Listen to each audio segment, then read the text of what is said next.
Hello, everybody. I wanted to go over this with you guys, and I thought, what more of a fun way than to actually teach it the way that I teach it in my live classroom because everyone always loves my drawings. So I just started with a picture of a road. So this right here is our little double yellow line road. Okay. And that's our happy road. Okay. So what we're going to be talking about today is easements by necessity because people always kind of seem to have trouble visualizing this. So I'm going to draw it for you, like I said, the way that I usually draw it for my in person live classrooms.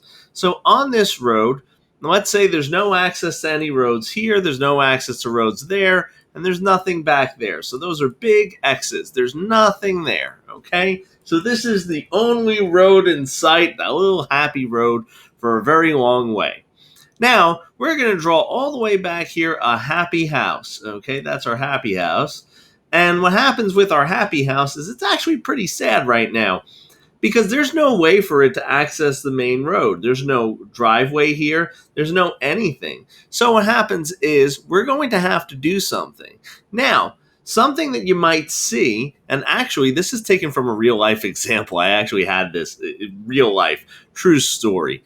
There's a deli right on the main road. So we're going to just do this. We're going to say deli. Okay, and now this deli had a little parking lot, nothing huge, okay? It's regular mom and pop deli, and it had a couple cars in there.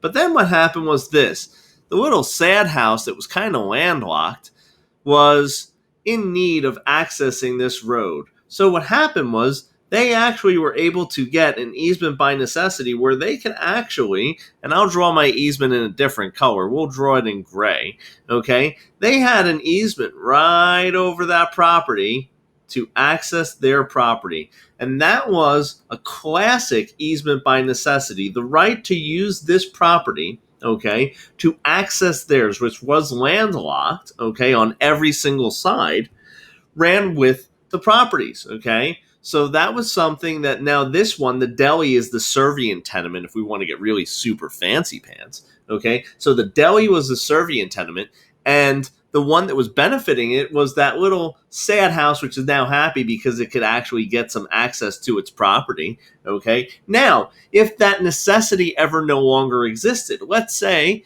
that they made a new road all the way in the back. Let's say that there was a new road that came in right back here, okay? And all of a sudden, they had access to this main little road, okay, from the back of their home. Like, and they could actually build, a driveway maybe this way, okay, and no longer use the deli's easement that they've been using out of necessity. Well, then what happens is this would be abandoned, okay? They would no longer have that because the necessity would no longer exist.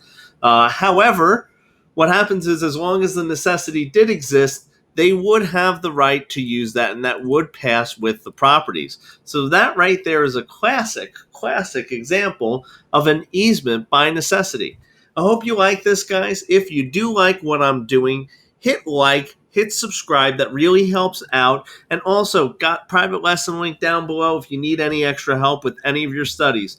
Guys, I'll see you real soon. Have a great one.